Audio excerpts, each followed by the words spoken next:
आप सभी दोस्तों को राधे राधे, जय माता दी।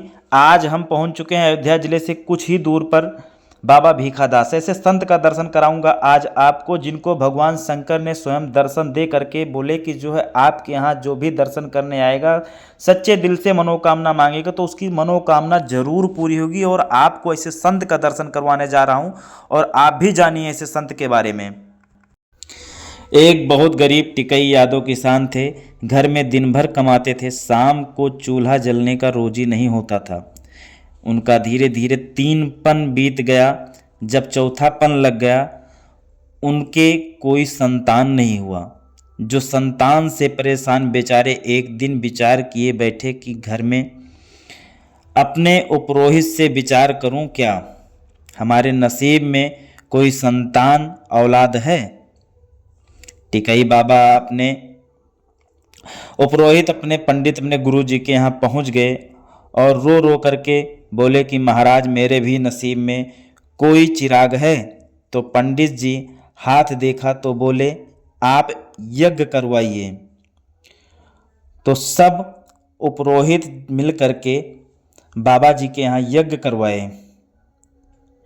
पूरा हो गया यज्ञ, भगवान खुश हो गए, दोनों प्राणी एकदम खुश हो गए। तब उनके 2 बच्चे का जन्म हुआ। दोनों लाल बहुत महान हुए और पंडित जी ने उनका नाम रखवाया। एक का नाम भिखई और दूसरे का नाम रिबई, जिनकी आज दुनिया गुणगान कर रही है। और जो भिखई थे और वो बचपन से ही साधु बन गए और उनके भाई रिबई का कुल चला और उनको भीखादास के नाम से दुनिया जानती है। जब बाबा भीखादास 3 माह के थे तब बेचारे उनके पिता टिकई वो सांस के मरीज थे। सांस के बीमारी से बहुत पीड़ित थे और सांस के कारण उनका स्वर्गवास हो गया। बाबा भीखादास के 3 वर्ष की उम्र में पिता का छाया ऊपर से हट गया।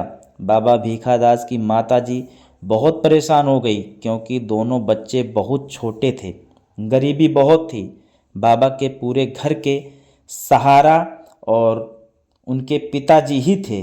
बकचुना गांव के एक लाला जी थे। उन्होंने बाबा, दोनों भाई, उनकी माँ को अपने घर ले आए और धीरज बंधाया कि परेशान मत हो। ले तो आए लेकिन कोई कितने दिन बैठाकर खाना देगा। और लाला जी ने उनकी माँ को अपने घर में काम दे दिया। बोले तुम बर्तन धुला करो और माता जी ने बर्तन धुलने लगी। लाला के यहाँ बाबा भीखादास बहुत छोटे थे। जब बाबा भीखादास बड़े हो गए तो लाला ने उनको भी काम बता दिया। लाला के यहाँ 40 गाय थी, इसको चराने लगे। बाबा भीखादास गाय डेली चराने जाने लगे और वो क्या करें, 40 गाय थी, उनको जंगल में लेके जाएं और वहीं बेतवा नाला था और गौ माता को वहीं खूब नहलाएं। और गौ माता से बहुत प्यार करने लगे, बहुत प्यार करते थे। उनका जान गौ माता में ही था। और बाबा भीखादास बांसुरी लिए रहते थे। जब उनको बजाते, उसको बांसुरी को जब बजाते थे तब गौ माता दौड़ के उनके पास आ जाती थी। बाबा उस समय 5 वर्ष के थे।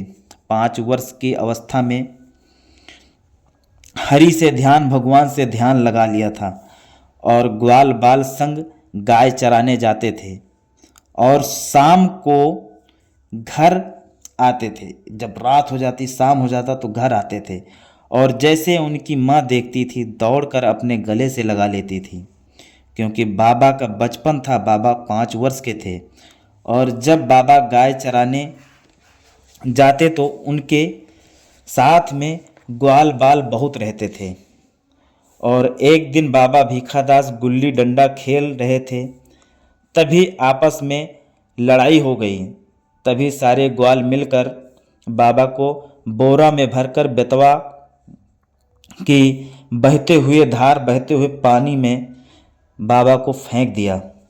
और बाबा भीखादास उसी बोरा के अंदर हरि का भजन करने लगे, भगवान का गुणगान कर रहे थे और सब ग्वाल गांव में पहुंच गए। शाम हो गई। जब भीखादास बाबा घर नहीं पहुंचे तो लाला भाई सब ग्वालन से पूछ रहे थे, अरे ग्वाल, ये बताओ हमारे भीखा कहाँ हैं? सब ग्वाल बोले वहीं जंगल में होंगे और लाला जी ने जंगल की तरफ ढूंढने निकल लिए, ग्वाल बाल संग बेतवा की तरफ।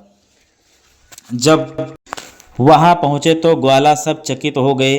अपने मन में सोचने लगे कि ये कौन है, ये तो अभी जिंदा है। और सभी ग्वाला बाबा भीखादास की चरण गिर गए, हमको माफ़ करो, हम आपको नहीं पहचाने थे। सब ग्वाला रोने लगे, माफ़ करो और हमको नहीं पता था कि आप भगवान के रूप में जन्म लिए हो। तभी सभी ग्वाला को राम नाम की भक्ति सिखा दी। ग्वाला को बोले राम नाम, भगवान का नाम लो। बोले हरि के सिवा कोई दूसरा सहारा नहीं है और कोई दूसरा पार नहीं लगा सकता है। यह शरीर एक दिन मिट्टी में मिल जाएगी। एक दिन बाबा भीखादास बेतवा के किनारे गाय चरा रहे थे। कुछ चोर लोग कहीं से चोरी करके आ रहे थे। उस समय बेतवा का पानी एकदम पुल के बराबर था, बहुत पानी था। सब सोचने लगे कि कैसे उस पार जाऊंगा। तो वो चारों तरफ देख रहे थे चोर लोग। उन लोगों के नज़र में आया कि एक आदमी कोई गाय चरा रहा था। तो वो लोग पहुंच गए, बाबा भीखादास के पास पहुंच गए, लेकिन चोर को नहीं पता था कि ये बाबा हैं। और बाबा भीखादास से बोलने लगे कि इस सामान को बेतवा उस पार ले जाना है, ले चलो, नहीं तो समझ लो, नहीं तो समझ लो और आपको जान से मार दूंगा यहीं। और बाबा भीखादास चिंतित हो गए कि अब तो प्राण नहीं बचेगा। तब बाबा भीखादास उनका सामान लेके चल दिए। बेतवा में पहुंच गए तो पानी बहुत था। सावन भादों का समय था। जब बीच में पहुंच गए तब डकैत क्या देख रहे हैं कि बाबा भीखादास के सर से 2 फीट ऊपर उनका सामान चोर सब अचंभों में हो गए और बाबा भीखादास का पैर पकड़ लिए और बोले, बाबा हमको माफ़ कर दो, हम आपको नहीं पहचाने कि आप भगवान स्वरूप हैं और बाबा हमने बहुत पाप कर दिया है। अब आपका दर्शन मिल गया है, आप हमारा कल्याण कीजिए। हंस के बाबा भीखादास बोलने लगे कि अब सब कुछ छोड़कर भगवान का नाम लो, चोरी डकैती बंद करो, सब सही हो जाएगा। और बाबा भीखादास 12 वर्ष के हो गए। और एक दिन बाबा भीखादास जंगल के किनारे गाय चरा रहे थे। तभी बगल खेत में उनकी गाय चली गई तो कुछ धान चली और कुछ काट दी पैर से और पैर के नीचे से धान गिर गया। तभी किसान अपने खेत पहुंच गया और गौ माता को मारते हुए किसान लाला के दरवाजे पहुंच गया और लाला से कहने लगे, किसान की भीखा पागल हो गया है क्या? और इतना किसान कहने के बाद अपने घर चला गया। और जब शाम को भीखादास घर पहुँचे तो लाला ने भीखादास को एक थप्पड़ मार दिया और बाबा भीखादास रोने लगे।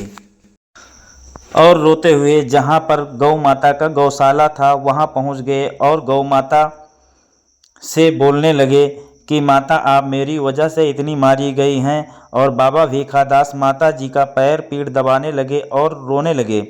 बोले, मेरी वजह से लाला ने आपको बहुत मारा है। और बाबा भीखादास बोले कि माता, बहुत सेवा किया मैं आपका, अब हमको वरदान दो, अब मैं भी जंगल जाऊंगा, मैं तपस्या करूंगा। गौ माता, आपकी वजह से हमको भगवान मिल जाएंगे। और बाबा गौ माता इतनी बात सुनी तो चिंता में हो गई और उदास हो गई गौ माता। और बाबा ने गौ माता को समझाया और वहीं माता जी के पास में सो गए। जब शाम हो गई तो लाला भोजन के लिए ढूंढने लगे और ढूंढते हुए गौशाला पहुंच गए और वहां पर लाला ने बाबा का विशाल रूप देखा कर डर गए और बोले, बाबा अब हमको आप माफ़ कर दो या फांसी दे दो, हमसे बहुत बड़ी गलती हो गई, माफ़ कर दो। तब बाबा भीखादास बाबा बोले, लाला साहब आप मेरी बात मानो और अब भजन करने के लिए संन्यास लूँगा और अब मैं जा रहा हूँ तपस्या करने जंगल। और बाबा भीखादास घर का सारा सुख छोड़ करके जंगल की ओर निकल पड़े और सब लोग बाबा भीखादास का चरण पकड़ के रोने लगे। माता जी उनकी सीने से लगा करके बोली, बाबू अब आपके सिवा मेरा कोई सहारा नहीं है और आप हमको छोड़कर जा रहे हैं। और बाबा भीखादास वहीं बीराबान जंगल था वहीं चले गए और वहीं कुटी बना लिए। खाना पीना छोड़कर कंदमूल खा के अपना जीवन बिताने लगे और राम का भजन करने लगे। बेतवा के किनारे और इंतजार करने लगे कि भगवान का दर्शन कब होगा। पूरा भजन में लीन हो गए, केवल जल भस्म पी के अपना जीवन काटने लगे। 5 वर्ष तक भगवान दर्शन नहीं दिए, तब जल और भस्म त्याग दिए। तब भगवान सोचने लगे कि अब तो जल भस्म कंदमूल भी छोड़ दिए। तब शंकर जी ने पार्वती से बोले कि बालक बहुत गुस्से में है, अगर अब दर्शन नहीं पाएगा तो प्राण त्याग देगा।